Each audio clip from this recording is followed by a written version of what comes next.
So మనం చూసుకోవచ్చు మంత్రుల కార్లు వెళ్తుంటే కూడా నిరసనకారులు నిరసన తెలుపుతున్నారు. ఇక్కడ మనకి మంత్రి ఎవరైతే ఉన్నారో వ్యవసాయ శాఖకు సంబంధించిన మంత్రికి కూడా వాళ్ళ వాహనానికి కూడా అడ్డుపడుతున్న సందర్భం విద్యార్థులంతా కూడా.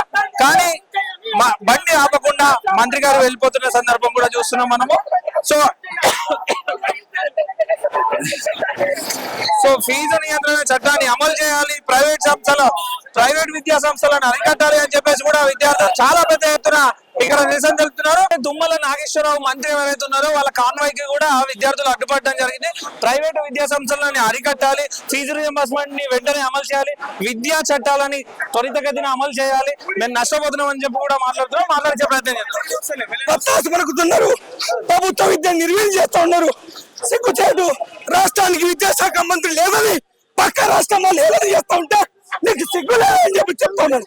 ఈ రోజు విద్యారంగానికి 10,000 కోట్ల రూపాయలు బకాయిలు పెండింగ్ ఉంటే కూడా మీరు మాట్లాడకపోవడం వల్ల ఈ రోజు ప్రైవేట్ కళాశాలలు విద్యార్థుల దగ్గర నుంచి వసూలు చేస్తున్నాయి. మరి డబ్బులు ఎవరికని చెప్పేసి ఈ సందర్భంగా మేము డిమాండ్ చేస్తాం.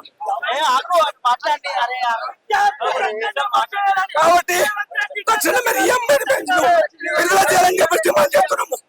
అదే విధంగా విద్యా వ్యవస్థలో సమూలమైనటువంటి మార్పు రావాలని చెప్పేసి మేము డిమాండ్ చేస్తున్నాము. విద్యాశాఖ మంత్రి లేకపోవడం వల్లనే ఈ రోజు విద్యాశాఖ మంత్రి లేకపోవడం వల్ల విద్యలో పర్యవేక్షణ కరువైంది. దాని మూలంగా ఈ రోజు కార్పొరేట్ కళాశాలకు ఈ రోజు ఈ ప్రభుత్వం వాళ్ళకు వత్తాస పలుకుతుంది. పైసలు తీసుకొని ఈ రోజు వాళ్ళకు నిబంధనలకు విరుద్ధంగా అనుమతి ఇస్తూ ఈ రోజు లక్షల రూపాయలు తల్లిదండ్రుల నుంచి విద్యార్థుల నుంచి వసూలు చేస్తా ఉన్నారు. దీన్ని మేము తీవ్రంగా ఖండిస్తున్నాము. మీకేమాత్రమే చీము ఎత్తుందా? పక్క రాష్ట్రంలో విద్యాశాఖ మంత్రి తెలంగాణ లేవని హేళన చేస్తా ఉన్నారు.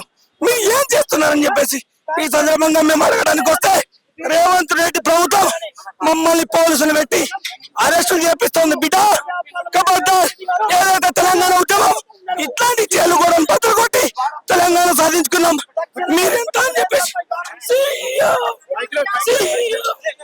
ఇక్కడ మనం చూసుకోవచ్చు. PDSU రాష్ట్ర కమిటీ ఏదైతే ఉందో విద్యార్థులందరూ కలిసి కూడా మంత్రుల ఇల్లును ముట్టడించడం జరిగింది చాలా సక్సెస్ఫుల్ గా. అండ్ ఇక్కడ తుమ్మల నాగేశ్వరరావు ఏదైతే వ్యవసాయ మంత్రి ఉన్నారో తన కాన్వాయ్ కి కూడా అడ్డుపడడం జరిగింది PDSU నాయకులు.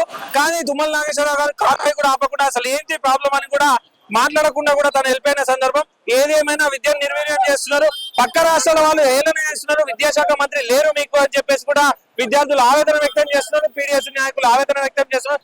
కేవలం విద్యాశాఖ మంత్రి లేకపోవడం వల్లనే విద్యను నిర్వీర్యం చేస్తున్నారు అండ్ విద్యార్థులు అన్యాయం అయిపోతున్నారు. ప్రైవేటు కళాశాలలు, ప్రైవేటు కాలేజీలు, ప్రైవేట్ స్కూళ్లు ఎగబడి దోచుకుంటున్నాయి. వాళ్ళ కుటుంబాలు కూడా ఆగమైపోతున్నాయి. చిన్న చిన్న ఫ్యామిలీస్ కూడా వాళ్ళ పిల్లల్ని పెద్ద చదువు చదివించాలంటే కూడా అన్యాయం అయిపోతున్నారు.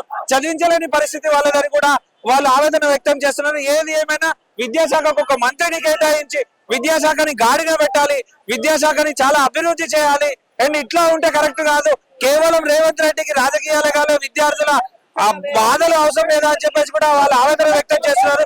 సో ఇంకా మాట్లాడించే ప్రయత్నం చేద్దాం. ఫీజుల నియంత్రణ చట్టాన్ని అమలు చేయాలని, విద్యా హక్కు చట్టాన్ని అమలు చేయాలని తెలంగాణ రాష్ట్ర వ్యాప్తంగా ప్రభుత్వ విద్యా సంస్థలను బలోపేతం చేయాలని PDSU విద్యార్థి సంఘం ఆధ్వర్యంలో డిమాండ్ చేస్తూ ఈ రోజు మినిస్టర్ క్వార్టర్స్ ముట్టడి చేయడం జరిగింది.